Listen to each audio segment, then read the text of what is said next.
As your weaving comes to an end, you want to make sure that your yarn stays secure. So the hem stitch is a really great way to secure the yarns.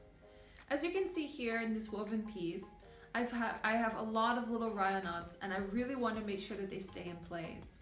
So in addition to weaving a few rows of sumok and plain weave, I've used a hemstitch to help keep them in place. A hemstitch is very easy and simple, and it wraps around the warp and the weft yarns. Here's a tutorial on how to do it. In this tutorial, you'll learn how to weave a hemstitch. Hemstitch is normally created at the end of weaving or in between different sections of weaving. To start the hemstitch, I'll start at the back of the weaving. I'm going to be attaching this red yarn to show you the hemstitch, and I'm going to be attaching it to the weaving that's here in the blue yarn by weaving through the left side, the left column of weft. Now you could use up to 2 or 3 rows. Here I'm using 3 to help secure the red yarn. Now you don't need to have a different color hemstitch unless that's the color you want to use, but I'll just be using it for this demonstration. After you've fed the yarn through the holes, then you'll add a knot to the end of the yarn. If you want to really secure it, you could put 2 knots, but 1 should be enough.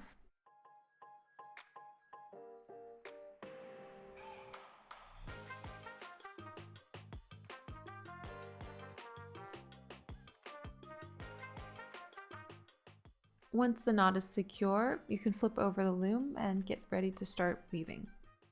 In the right corner, you can see 2 tail ends, one from the red yarn and one from the blue yarn, but I want you to just ignore the blue tail end there below. Also, before weaving, I just want to secure the red yarn and make sure that it's in place and that's secure, and then I can start weaving the hemstitch.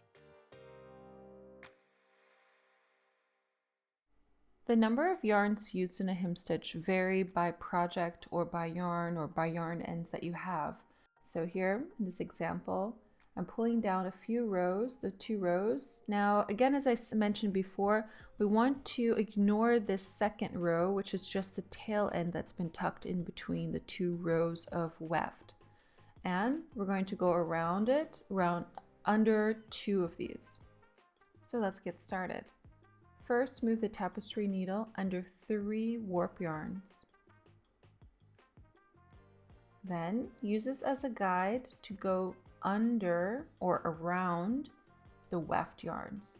So here we are, under 3, and pull above 2 weft yarns. So there's just 1 entry point there. Next, pull the yarn through and secure it in place.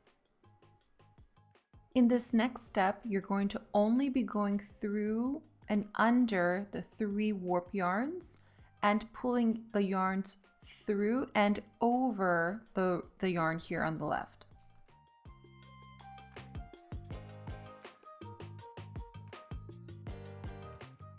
Once you have pulled the yarn through, pull it upwards and secure it in place next to the last weft yarn. You'll continue this process to the end of the warp. So again, we're going to go under the 3 warp yarns and then move upward 2 weft yarns and pull through.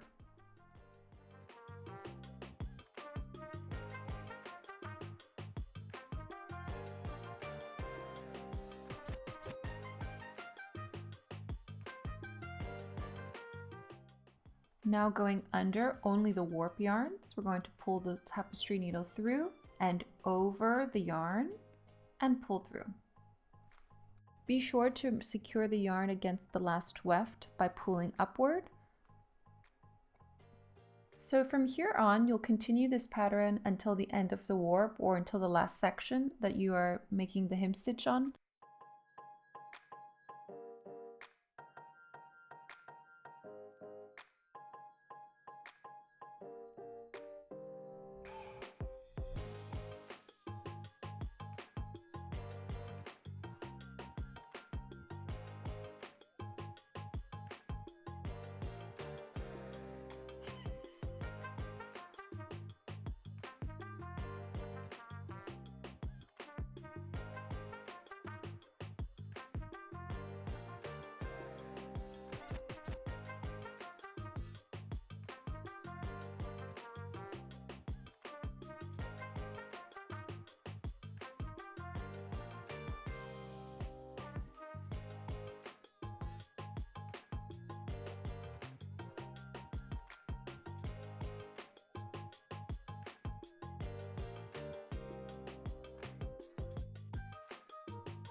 After securing the last set in the hem stitch, I'm going to flip around the frame loom, and then I'm going to secure the yarn at the back.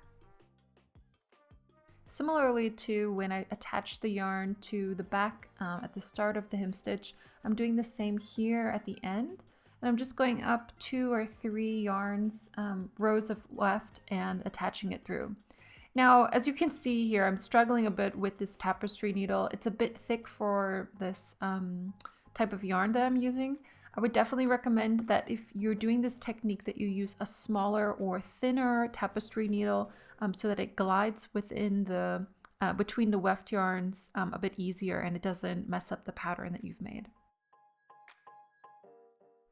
At the end, make sure that you set a knot and secure the end. Now here it's just a sample, so I made a quite loose knot, but you want to make sure that you have a secured knot so that the yarn stays in place. Now if you're curious to see what it looks like with just one color, here's the hem stitch done with just the same color as the weft. So as you can see here, I'll do a close-up in a moment. As you can see, the warp stays in place and the weft. Everything stays in place, and I'm not worried about if the yarn's going to come apart or not. It's very secure and I can tug on it and it's okay. If you have any questions or comments, please leave them down below in the comment section. And if you enjoyed the video and it helped you, then please give a thumbs up and subscribe. If you're looking for more information about weaving, then please check out my website, fibersanddesign.com. All right, see you.